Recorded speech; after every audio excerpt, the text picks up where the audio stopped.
Et salut à tous, c'est Zorbama et je vous retrouve pour une nouvelle vidéo. Donc là, on va faire un petit tour au niveau des nodes. Donc là, ici, donc comme on l'a vu, voilà, quand on va dans Node, on a la recherche. Donc là, on voit tous les nodes qui sont disponibles. Donc on a notre petit Bob qui est là. Et oui, donc là, en fait, alors, j'ai rechangé les vues. Là, on a vue serveur. Vue serveur, dans votre node, vous avez tout qui est catégorisé comme ça.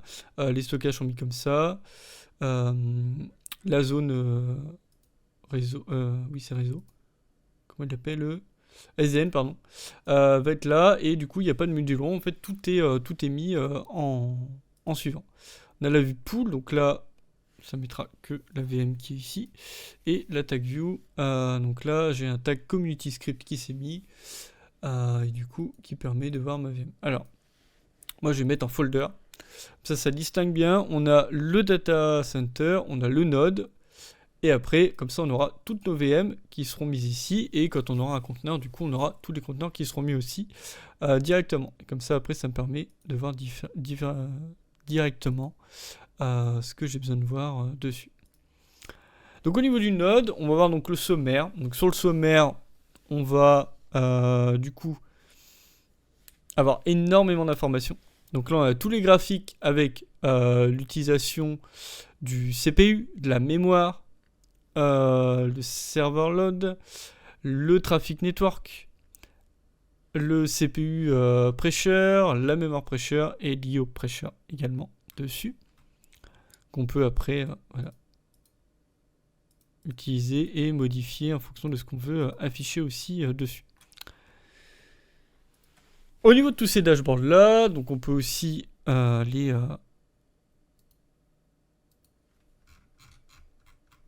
là ici avoir nos informations sur notre serveur de manière plus synthétisée, on va dire, sur cette partie.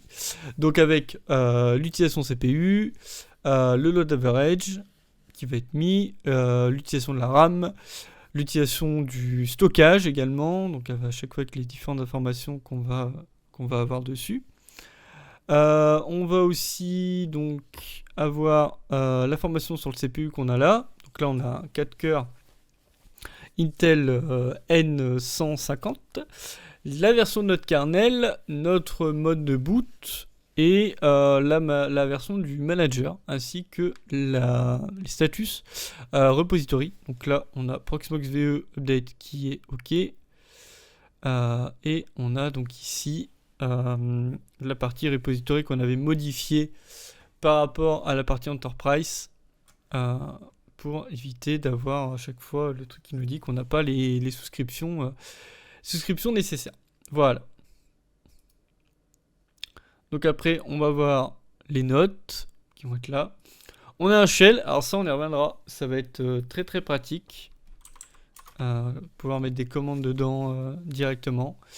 Et balancer des scripts, donc on verra pour les scripts par la suite. Notamment pour la création de VM et de conteneurs, je vais vous montrer les possibilités, mais il y en a en fait dans ceux que je veux utiliser, il y a beaucoup de scripts qui sont déjà faits. Donc on va faire de la configuration assez rapide, quoi. On a toute la partie système, donc avec tous les services qui vont tourner dessus. Donc on a du chronique qui va être le serveur et client NTP, donc qui permet du coup de se baser là-dessus pour nos différents logs. On va avoir le PVE Firewall, donc le Proxmox VE Firewall du coup, le cluster qui va aussi être mis.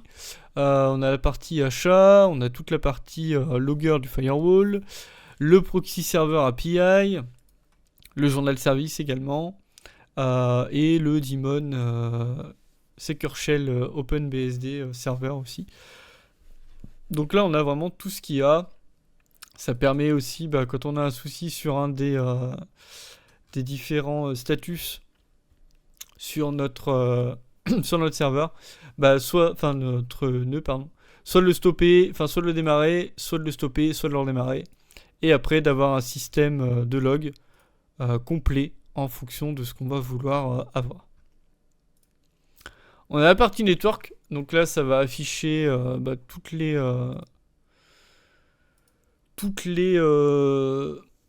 cartes réseau, les bridges, les devices qu'on va avoir dessus, donc avec là, le nom alternatif, le type, si c'est actif ou pas, si c'est en auto-start, si on a des VLAN qui doivent être attribués dessus, les ports aussi, le CIDR, la gateway, et on peut laisser un commentaire aussi dessus.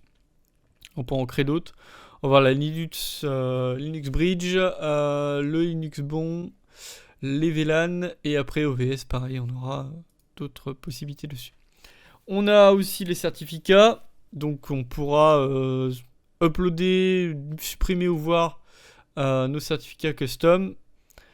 Si on a un contact mais on peut aussi le mettre là-dessus pour les domaines et configurer. Ici, on va pouvoir éditer le serveur DNS. Donc si on a un ou plusieurs serveurs DNS, on pourra les mettre ici directement. Après, au niveau de l'autre, ça en fait c'est le ETC Network qu'on peut avoir sur un Linux de base. Donc ici, on pourra rajouter nos différentes adresses par rapport à ça, que ce soit en IPv4 ou en IPv6 pour avoir quantifier du coup les autres. Je regarde du coup si on peut les mettre en statique directement. Voilà, on peut faire des modifications ici.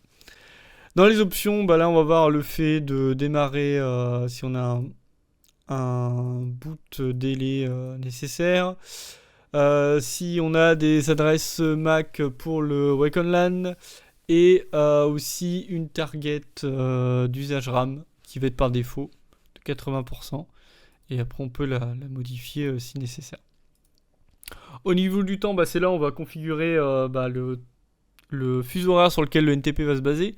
Donc là on a Europe-Paris bien sûr, avec du coup le serveur temps pour la date, et pour l'heure, si on fait edit, on aura possibilité de changer le pays.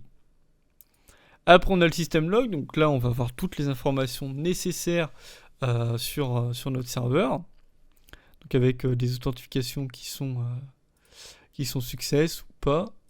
Alors, j'essaie de voir, est-ce qu'on peut faire... Non, pas le... Alors, ce qui est dommage, c'est qu'on n'a pas de recherche possible. Là, je peux choisir aussi pendant un temps précis. Voilà. Et sinon, rester en lifetime. Je crois qu'à un moment, j'ai eu un unsuccessful.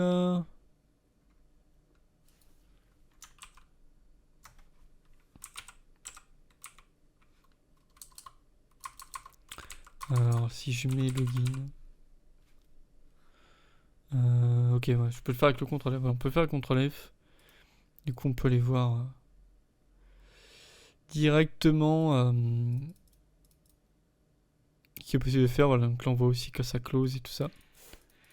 Je pensais que ça l'avait notifié. En fait, j'ai fait une erreur tout à l'heure de mot de passe pour voir si je l'aurais là-dedans, mais a priori, je vois pas. C'est pas grave.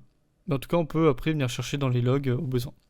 La partie update, donc ça, on l'avait vu, hein, c'est pour voir si on a des updates nécessaires sur Proxmox à faire. Donc avec les différents repositories. Donc là, du coup, on est sur la dernière version de Proxmox, donc voilà, on avait fait la mise à jour tout à l'heure, donc c'est pour ça qu'il y a un qui remonte. Après, sur la partie firewall, là, on peut venir ajouter nos règles. On peut aussi se faire des... Alors ça peut être pas mal aussi sur les groupes. Comme on avait vu, on peut faire des groupes. Donc si par exemple, on veut avoir des règles prédéfinies pour certains nœuds, ça peut être pas mal de le faire dans le data center.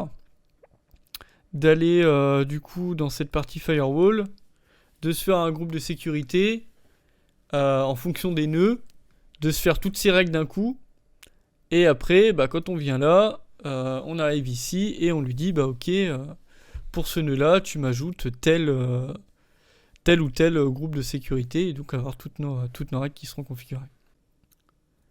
Cette partie donc ici pour le firewall, bien sûr qui va indiquer si le firewall est activé ou pas. Le SMURFS filter, donc c'est pour indiquer si le filtre en fait contre les attaques de type Smurf. J'ai pas vu. Oui, donc du coup c'est bien. Ouais, c'est Smurf. Smurfs, ok. Donc ouais, c'est Smurf du coup. Pour dire que c'est les attaques de l'Elite Service qui vont exploiter des requêtes SNMP, ICMP pardon, pour le ping. Donc ça, on le laisse activer bien entendu. Hein. Après, on a le TCP Flag Filter. En fait, ça c'est sur les drapeaux TCP. En fait, ça permet de filtrer pour bloquer des paquets qui seraient mal formés ou des tentatives de scan et d'exploitation. Ça, on peut très bien l'activer aussi, comme ça, on a un certain niveau de sécurité.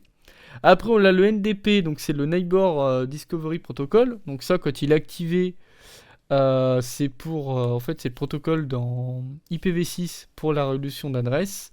En fait, c'est ce qui est similaire à la partie ARP de IPv4. Après, on a ici donc le NF. NFContrack Max, donc ça, on définit le long maximal d'entrée dans la table de suivi des connexions. Après, on a le timeout, donc ça, c'est le délai d'expiration pour les connexions TCP qui sont en état établi. Donc là, en fait, c'est-à-dire que la connexion elle est retirée après de la table de suivi si on met un délai dessus. Et après, on a toute la partie journalisation. Donc là, ça indique pour le level in que le trafic entrant il n'est pas journalisé, le level out que le trafic sortant n'est pas journalisé, que le forward trafic transféré n'est pas journalisé, et sur la partie Smurf et sur la partie TCP on n'a aucune journalisation. Donc ça, moi je vais tout mettre en... Ah oui, alors là on a debug, on a info, notice. Voilà, donc là on peut se faire soit débugger, soit une info, soit être notifié, soit avoir un warning, soit avoir une erreur, soit avoir une alerte. Au niveau de ça, je pense que ça peut être pas mal d'avoir les infos sur ces parties là. Les flags, du coup, ça serait d'avoir une alerte. Pareil pour la partie Smurf. Voilà. Et à la fin, le NFT Ball, qui du coup est en tech preview, c'est donc pour en fait c'est le successeur du coup d'IPTable sur Linux. Et donc là, ça nous dit qu'il est soit pas utilisé, soit qu'il est désactivé. Donc là, si on va ici, on pourrait très bien le cocher pour l'activer ou non. Donc après, on a toute la partie des logs. Donc là, on voit qu'on a fait des changements, donc ça permet de suivre en fait toutes les logs qu'on va avoir là-dedans. Donc là, avec toutes les options que j'ai activées, ça devra remonter ici. Ensuite, on a la partie des disques, donc à savoir les partitions qu'on va avoir, le EFI, le BIOS boot, si on a du LVM, LVM aussi. Donc là, sur cette partie LVM, on est là. Donc il va nous dire la taille et ce qu'on utilise. Le LVM Sing, donc pareil, ici je pourrais rajouter, je peux faire un suivi plus précis. Les directories, donc là on pourrait créer un directory avec un système de fichiers. La configuration du ZFS. La configuration du safe, ici. Donc ajouter des monitorings différents et tout ça. Ça on avait vu un peu les fonctionnalités qu'on avait dessus. La application, donc toujours pareil, hein, tant qu'on n'a pas de nœud, on ne peut pas le faire. L'history task, donc à savoir où on a été, quelles modifications ont été faites, tout ça.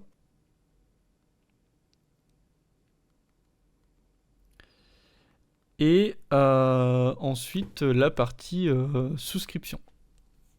Donc là avec, si on veut checker du coup notre clé de souscription, si on veut l'uploader, si on veut supprimer la souscription ou si on veut faire un système report. Donc voilà pour la partie nœud. Donc après on a la partie virtual machine, hein, bien sûr, avec les différentes machines qu'on va installer. On va avoir donc la partie SDN qu'on peut suivre ici et faire nos modifications. Et avec les groupes on peut aussi s'ajouter des groupes permissions. Donc que ce soit aussi sur les VM également. Donc par exemple, imaginons, je peux Ça pourrait être un cas d'usage. On pourrait très mal dire, bah ok, je fais de la formation. Je crée 8 VM, donc je donne accès au Proxmox. Je crée donc un groupe élève. Je leur fais un compte à chacun. Et du coup, je décide, du coup, avec... Donc déjà, mon groupe élève me permettrait... Là, on parle partie permission. Mon groupe élève me permettrait, du coup, de dire, bah ok, ils ont le droit d'accéder aux machines. Ils peuvent faire aucune modification. Les machines, elles sont faites de base. Du coup, après, je viens provisionner mes différentes machines. Donc, mettons, je balance mes scripts, voilà, sur mes différentes machines. Donc, soit en personnalisé, soit je crée, voilà. Enfin, je fais un script, du coup, qui me permet de créer, mettons, 8 machines différentes. Voilà, on prend 8 élèves, 8 machines différentes. Je leur fais un compte à chacun. Donc, dans ma partie user, je les mets dans le groupe élève. Donc avec le groupe élève, je restreins l'accès, que ce soit au SDN, je leur permets de ne pas voir le stockage et je leur permets de voir que la partie VM. Et une fois que je suis sur mes VM, mettons j'ai mes 8 machines, et bah du coup là je pourrais aller sur permission et je pourrais dire bah ok, j'ajoute du coup cet utilisateur là et je lui donne cette permission là. Ça pourrait être une possibilité quoi. Ou bien d'avoir plusieurs provisionnements et d'avoir, mettons, on a 3 formations, on a 3 groupes d'élèves à chaque fois, de dire, bah ok, cette machine-là ou ces machines-là, c'est tel groupe qui a accès, ces machines-là, il y a tel groupe qui a accès, et cette machine-là, il y a tel groupe qui a accès. Ça peut être une autre possibilité, du coup. Donc voilà, ça permet de faire pas mal de choses. Donc là, après, on va regarder la partie VM, du coup, ce qu'on aura possible de faire. Et donc du coup voilà pour cette partie Node. Donc dans le prochaine vidéo on verra la partie VM. Donc on regardera voilà, ce qu'on a comme possibilité sur les VM. Et on fera aussi une création de VM directement pour vous montrer le process avant de passer sur la partie scripting. Donc merci à tous d'avoir suivi cette vidéo, c'était Zorobama, alors n'oubliez pas de mettre un j'aime et un commentaire si ça vous a plu, et on se retrouve dans une prochaine vidéo, merci à tous.